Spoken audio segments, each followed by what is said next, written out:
아주 오래전에 제가 고등학교 다니던 시절에 보았던 영화가 한 편이 있습니다. 그 영화의 제목은 킬링 필드예요.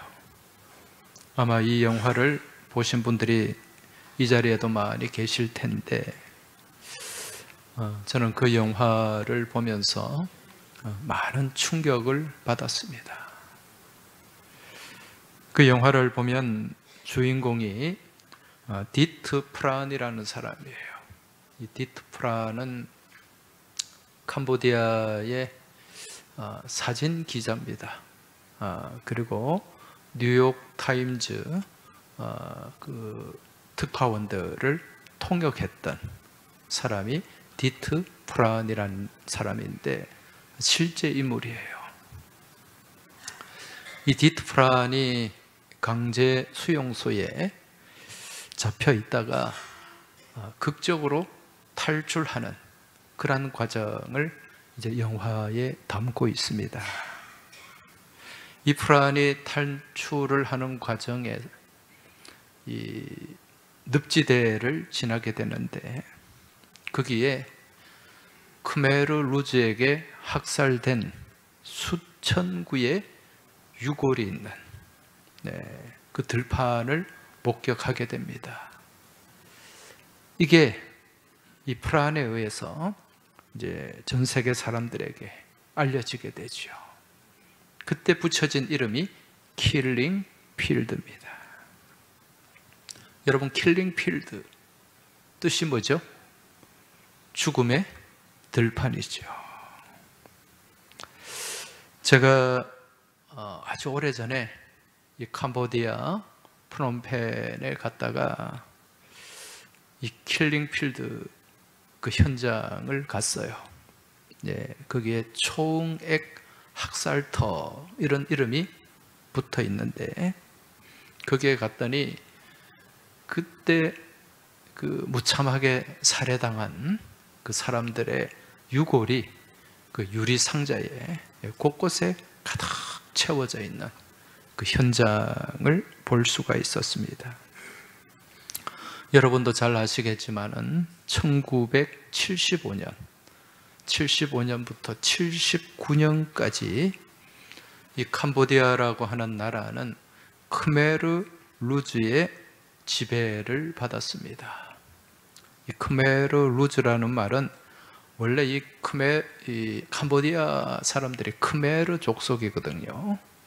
그리고 루즈라는 말은 우리 여성들 입술에 루즈 다 발랐잖아요. 이게 붉은색이라는 뜻이에요. 처음에 붉은색. 그러니까 붉은 크메르. 그러니까 이 캄보디아의 우리로 치면은 빨갱이에요. 빨갱이.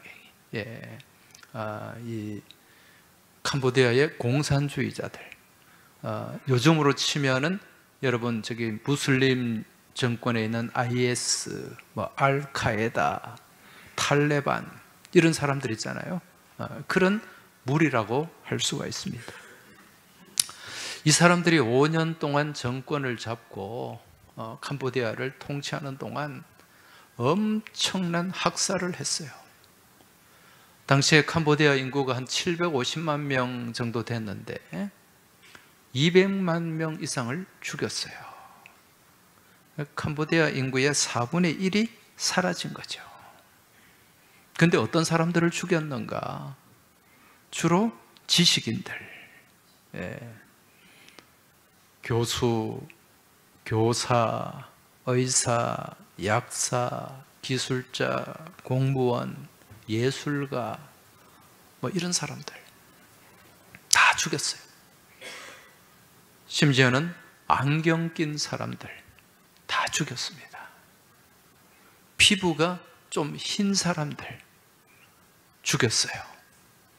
손바닥에 굳은 살이 없는 사람 죽였어요. 펜을 갖고 다니는 사람 죽였습니다. 그리고 시계를 볼 줄 아는 사람, 옛날에는 다 시계가 아날로그 시계였잖아요. 그 시침과 분침을 볼 줄 아는 사람 죽였어요. 그리고 배가 나온 사람도 죽였습니다. 웬만하면 다 죽였어요. 배가 나왔다는 것은 잘 먹고 잘 산다는 얘기죠. 제가 보니까 지금 여기가 크메르 루즈 정권 치하라면 보니까 다 죽었네.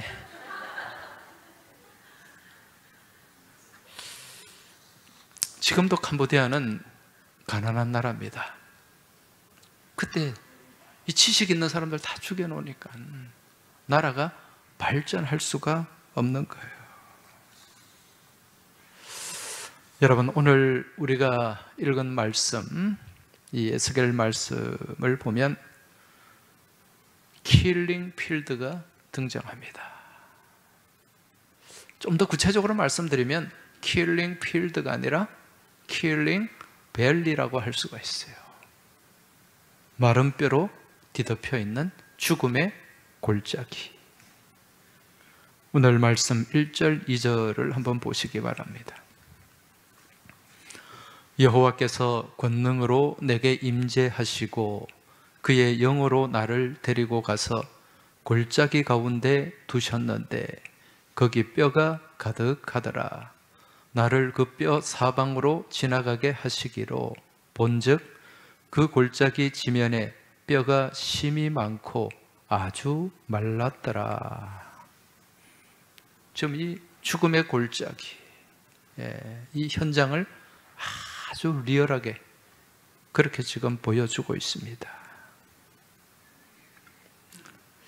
그 뼈가 가득한데 그 뼈가 골짜기에 심이 마른, 소망이 없는 거죠. 여러분, 이건 지금 이 말씀은 에스겔이 환상으로 본 거예요. 여러분, 에스겔이 언제적 사람입니까? 바벨론 포로기 때 사람입니다. 여러분, 이스라엘이 바벨론에 오랫동안 지배를 받았지 않습니까? 그때가 언제인고 하니 예수님이 오시기 605년 전입니다. 주전 605년에 이 당시에 그 바벨론은 고대 근동에서 가장 강력한 제국이었어요. 그 바벨론 제국이 지금은 어딘가? 이라크 이쪽이에요. 그리고 바벨론 뒤에 바사, 페르시아가 등장하잖아요. 그 페르시아는 지금의 이란 민족이에요. 그래서 지금 여러분 그 중동의 아랍 연합이 있는데 거기에 이 이란 사람들은 별개예요. 민족이 달라요. 이 아랍 사람들하고 이란 사람들은 아예 민족이 다르기 때문에 서로 지금도 적대적으로 그렇게 살아가고 있는 것입니다. 아무튼 지금 주전 605년경에 이 고대 근동의 패권을 잡고 있던 나라는 바벨론 제국이었고, 이 바벨론이 어디를 침공했는가? 남유다를 침공하게 됩니다.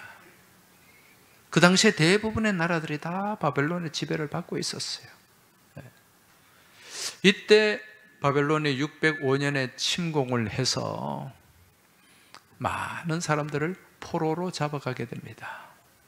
그때 포로로 잡혀갔던 사람들이 누구인고 하니 귀족들을, 왕족, 귀족들을 포로로 잡아갔는데 그 중에 한 사람이 다니엘이에요. 다니엘과 또 세 친구. 그 바벨론의 1차 포로 때 잡혀갔던 사람이 다니엘과 세 친구였어요.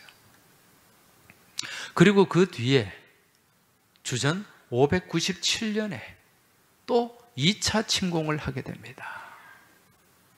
그때 또 성전이 불타고 많은 사람들이 죽고 또 포로로 잡혀가게 돼요. 그때 포로로 잡혀갔던 사람이 누군가? 기술자들, 이 남유다에 있는 지식층들, 그리고 이 에스겔, 오늘 말씀을 기록한 이 에스겔도 그때 포로로 잡혀가게 돼요. 그리고 세 번째 침공을 했죠. 그때가 남유다가 완전히 망했을 때예요.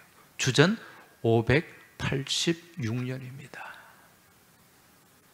지금 에스겔은 2차 침공 때 바벨론의 포로로 잡혀갔고, 당시에 바벨론의 포로로 잡혀갔던 사람들이 거기서 무엇을 했는가?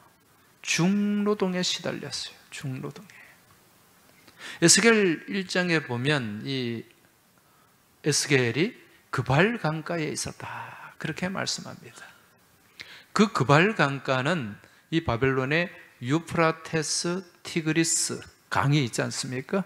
그 강에, 그 작은 한 지류인데 거기에 운하 공사를 했어요. 운하, 강과 강을 연결하는 운하를 만들었는데, 여러분이 운하를 만든다는 것은 엄청난 큰 토목 공사예요.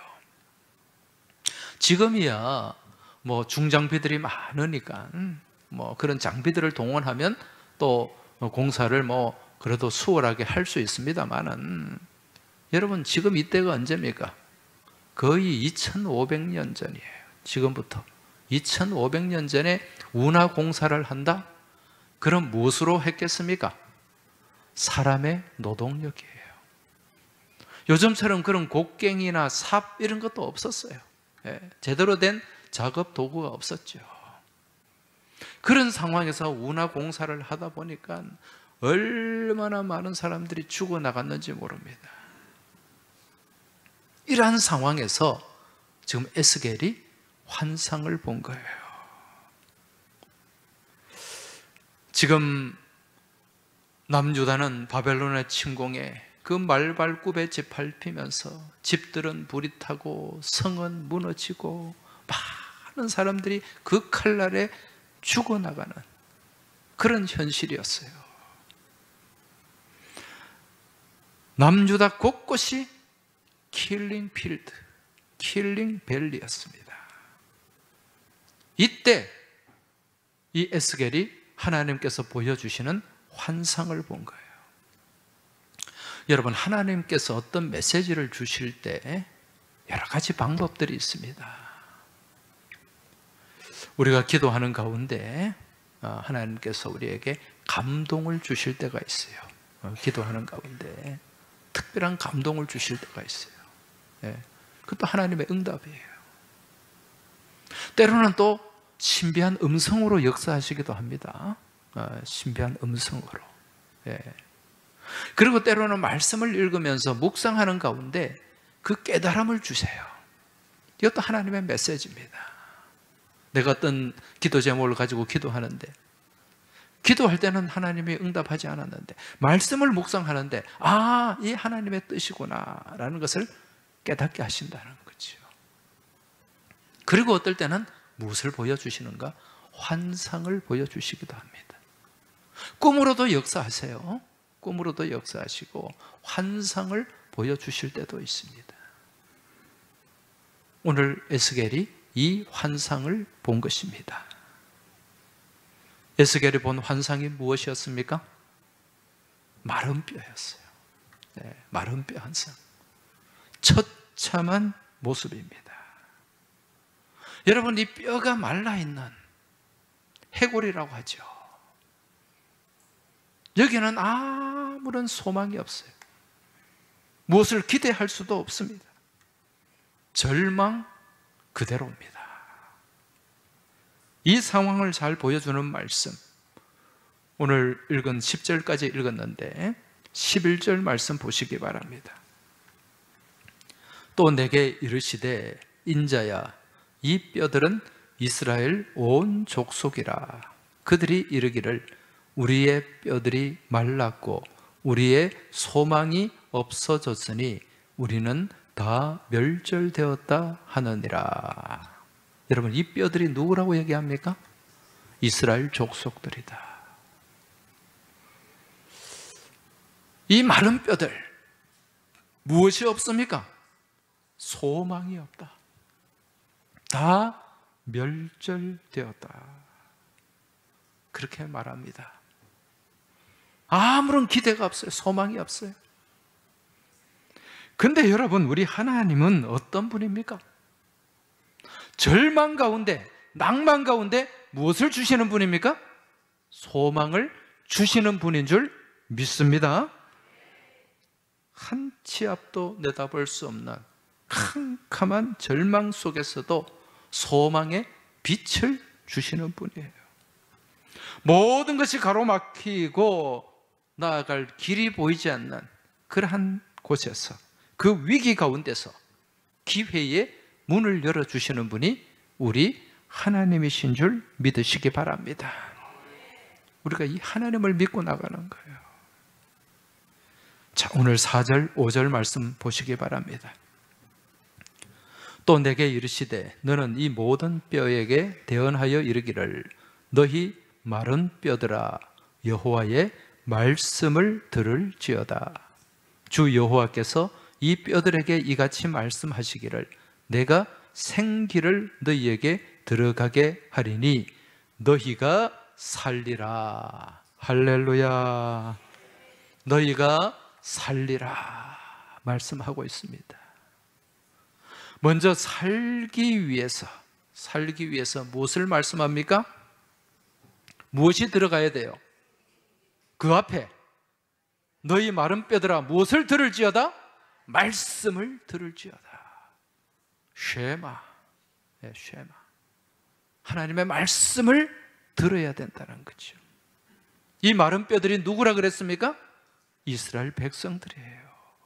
오늘날로 친다면 하나님을 믿고 살아가는 주의 백성들입니다. 지금 이스라엘은 마른 뼈와 같은 상황이에요. 이러한 마른 뼈와 같이 정말 아무런 기대와 소망이 없는 절망적인 그런 상황에 지금 무엇을 선포하십니까? 무엇을 들으라고 말씀하십니까? 말씀을 들어라. 하나님의 말씀이 들어가고 말씀이 역사할 때 그 가운데 하나님의 생기가 함께 하시는 줄 믿으시기 바랍니다. 여기서 생기가 뭘까요? 히브리어 원어로 보면은 루아흐라는 단어로 기록이 되어 있습니다. 루아흐, 무슨 뜻이죠? 성령이라는 뜻입니다. 바람, 우리 그 성경의 창세기에 하나님께서 불어 넣어 주신 이 생기, 성령을 의미하는 거예요. 성령을. 여러분, 하나님의 말씀을 우리가 붙잡고 그 말씀 안에 머물며 살아갈 때 여러분, 그 말씀 가운데 성령의 기름 부으심의 역사가 나타나게 되는 줄 믿으시기 바랍니다. 그 가운데 우리가 살아나는 거예요.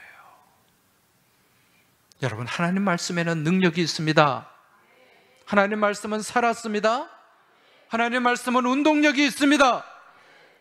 그 말씀은 우리의 관절과 골수를 찔러 쪼개는 능력과 함께 우리를 놀랍게 변화시키는 권세가 있는 줄 믿고 깨달으시기 바랍니다. 따라서 물이 말라버린 마른 뼈와 같은 심령일지라도 그 말씀을 붙잡고 그 말씀을 듣고 그 말씀 안에 살아갈 때 새로운 힘줄이 생깁니다. 그 말씀을 붙잡고 발버둥 치며 나아갈 때 여러분, 힘줄이 생기고 살이 오르게 되고 가죽이 덮이고 여러분, 그 가운데 생기가 임하게 되는 줄 믿으시기 바랍니다. 그리고 무엇이 됩니까? 하나님의 군대가 되었다. 세상과 맞설 수 있는 거예요. 여러분, 군대는 무엇 때문에 있습니까? 나라와 국민을 지키고 적군과 싸우기 위해서, 이기기 위해서 군대가 있는 거예요. 여러분, 오늘 우리가 살아가는 이 땅은 날마다 치열한 전쟁이 벌어지고 있습니다. 그 전쟁은 영적 전쟁이에요. 오늘 이 자리에 나오신 분들, 지난 한 주간 동안 치열한 영적 전쟁을 치룬 분들이 많을 거예요. 산전, 수전, 공중전까지 아마 다 치르고 치열하게 그렇게 영적 다툼을 하다가 또 말씀 붙잡고 그 말씀을 살아내려고 애쓰고 발버둥 치다가 오늘 이 자리에 나오신 분들이 많이 있을 겁니다. 여러분, 그렇게 성도답게 살기 위해서 애쓰고 발버둥 치며 입은 그 상처, 여러분, 그 상처는 영광의 상처인 줄 믿으시기 바랍니다. 그 상처가 믿음의 훈장이 되는 줄 믿으시기 바랍니다. 내가 예수 믿기 때문에 참아야 될 일들이 얼마나 많습니까? 내가 하나님을 믿고 나가기 때문에 정말 인내하며 나가야 될 때가 얼마나 많습니까? 그런 많은 화살과 같은 공격을 그냥 믿음으로 받아내야 될 때가 얼마나 많습니까? 그러면서 내 안에 막 골마 터지고 상처를 입을 때가 또 얼마나 많은지 모릅니다. 여러분, 그 상처는 영광의 상처인 줄 깨달으시기 바랍니다. 그 상처 가운데 하나님의 믿음의 훈장을 더하여 주시는 줄 믿으시기 바랍니다. 옆에 계신 분들에게 좀 말씀해 주세요. 당신의 이마에 믿음의 훈장이 보입니다.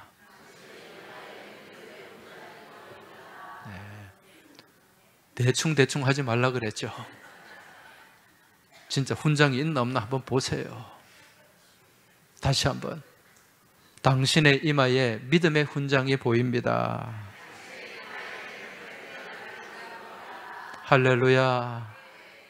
주님께서 당신의 아픔과 상처를 다 치유해 주십니다. 하라니까. 다시 한번. 주님께서 당신의 상처와 아픔을 다 치유해 주십니다.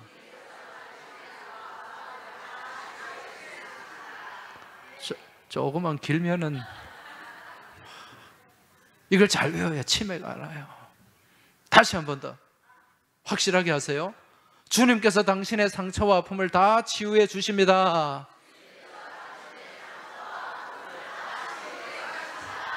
할렐루야. 그렇다고 뭐 화내면서 그래 얘기하고 그래요. 여러분, 우리 교회가 이제 주일 말씀을 나누고 같이 찬양하고 기도하잖아요. 그죠? 통성으로 합심해서 기도하죠. 그게 한 2년 정도가 되었어요. 그렇게 하면서 많은 분들이 정말 또 말씀과 연결된 찬양을 같이 하면서 또 그 말씀을 더 또 강하게 붙잡게 되고 또 은혜가 된다. 그렇게 여러분들이 저에게 말씀을 해주셨어요. 근데 가끔은 이를 보면은 같이 찬양하고 기도하는데 멀뚱멀뚱 앉아있는 분들도 있어요. 여러분, 이게 중요합니다. 말씀을 붙잡는 게 중요하다는 거예요. 왜 말씀을 전한 후에 그 말씀과 관련된 찬양을 하고 또 기도하겠습니까? 이유는 한 가지예요. 말씀을 놓치지 않기 위해서. 우리가 이 예배 시간에 말씀을 듣는데 예배당 문 밖에 나가면 그냥 싹 사라지는 그런 은사를 가지고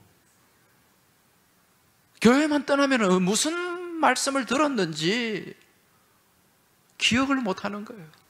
그러니까 무슨 말씀대로 살아가겠습니까? 어떻게 해서든지 그 말씀을 붙잡기 위해서, 놓치지 않기 위해서. 여러분, 마귀는요 제일 싫어하는 게 뭐냐? 성도가 말씀 안에 살아가는 것입니다. 말씀을 붙잡는 거예요. 그걸 못하게 만든다니까요. 예배 시간에 딴 생각하게 만들고요. 또 설사 말씀을 들었더라도 마치 길가에 뿌려진 씨앗처럼. 여러분, 길가에 씨앗이 뿌려지면 누가 물어갑니까? 새가. 이 새가 뭐라 그랬어요? 성경에 마귀라 그랬어요. 마귀가. 말씀이 자리 잡게 못하게 하는 거예요. 자리 잡지를. 그래서 마귀는 말씀을 빼앗아갑니다.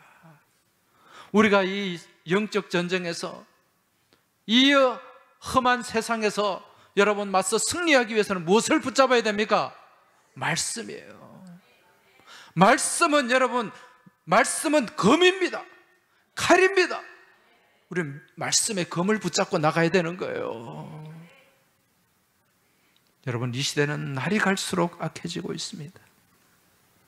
우리가 말씀을 붙잡지 않으면요 우리의 심령은 공고해질 수밖에 없어요. 당장은 모르지만은 점점 시간이 지날수록 우리는 더 공고해지고 우리의 모습이 마른 뼈와 같이 그렇게 바짝 말라버린 소망 없는 모습이 되어버린다는 거죠. 그러나 그 가운데 말씀이 들어가면 여러분 치유되는 줄 믿으시기 바랍니다. 회복되는 줄 믿으시기 바랍니다. 살아나게 되는 줄 믿으시기 바랍니다. 그 말씀 안에 성령의 역사하심이 있다는 거예요. 그렇게 살아난 성도들이 여러분 군대를 이루게 될 때 강력한 힘을 가지고 여러분 이 세상을 바꾸어 나가게 되는 줄 믿으시기 바랍니다. 이게 무엇인가? 부흥이에요. 부흥입니다. 여러분 부흥이라는 말의 뜻이 뭡니까? 다시 살아난다. 영어로는 revive. 바이브란 말이 생명이라는 뜻이거든요. 다시 생명이 살아난다는 거예요. 이게 바로 부흥임을 깨달으시기 바랍니다. 그래서 말씀이 들어가야 부흥이 일어나요. 우리 안에 말씀이 역사하면 우리 안에 여러분 새로운 놀라운 부흥의 역사가 일어나게 되는 줄 믿으시기 바랍니다.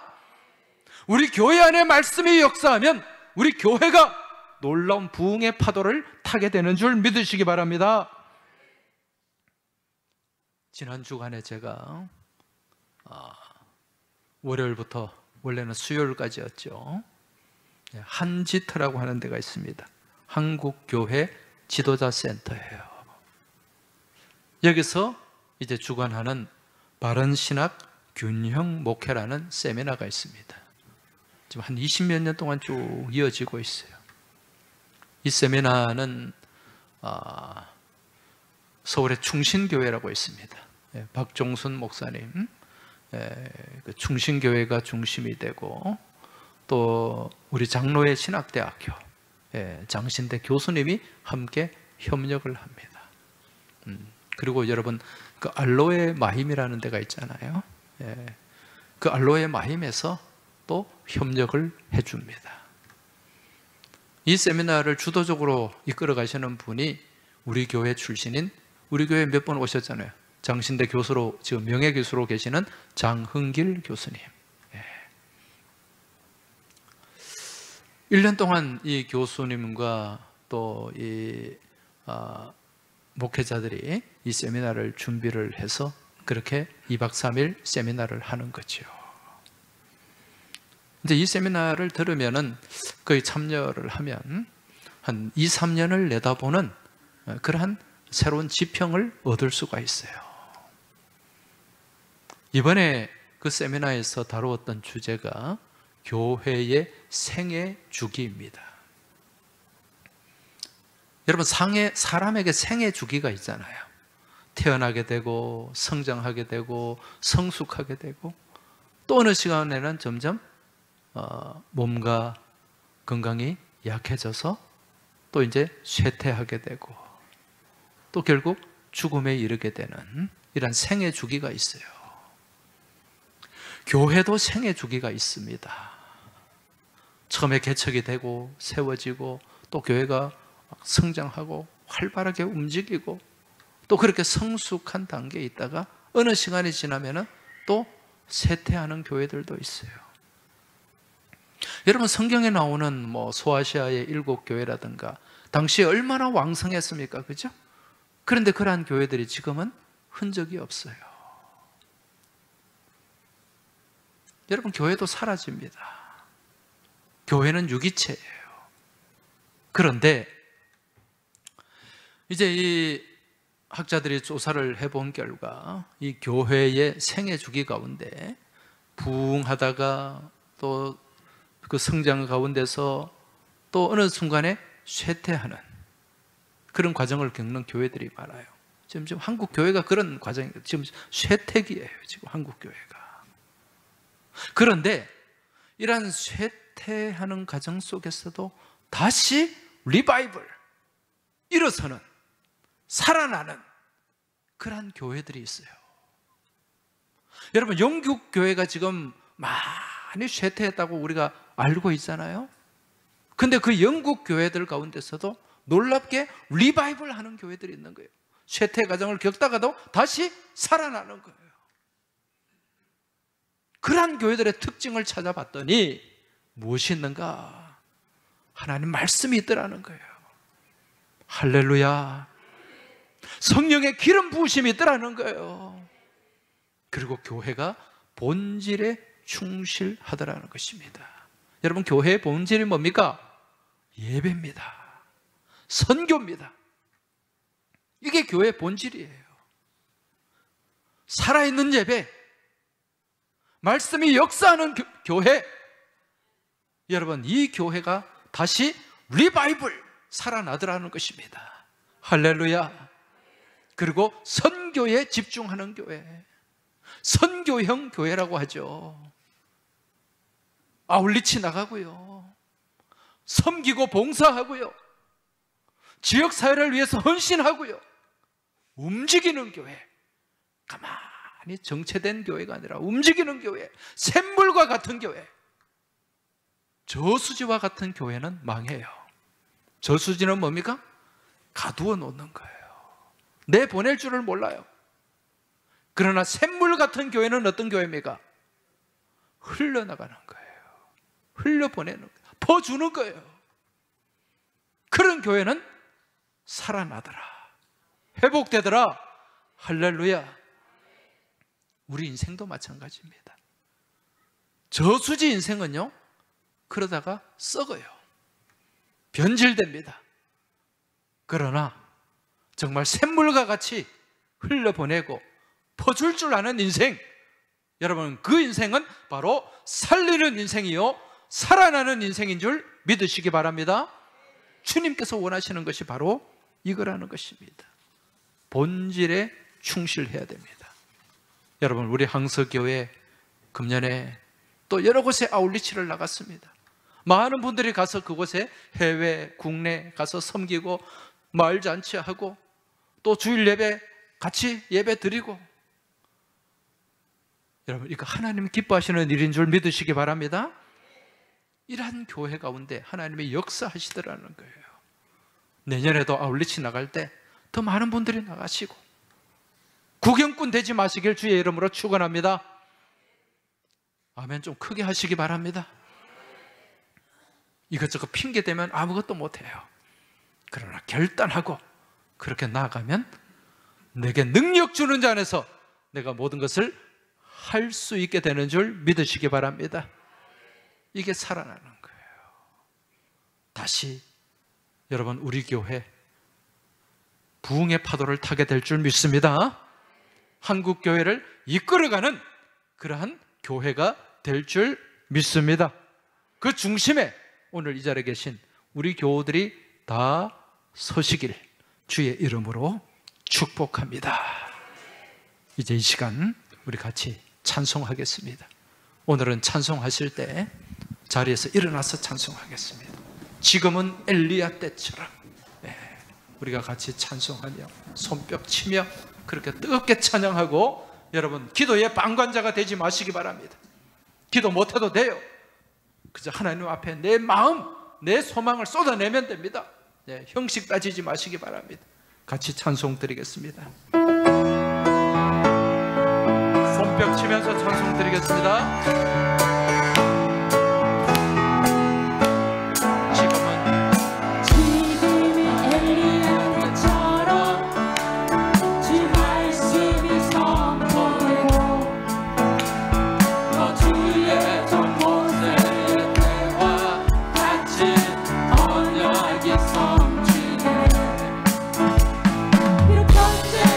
기쁨과 기뻐 발랄하게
할렐루야. 아멘. 우리 같이 뜨겁게 기도하겠습니다.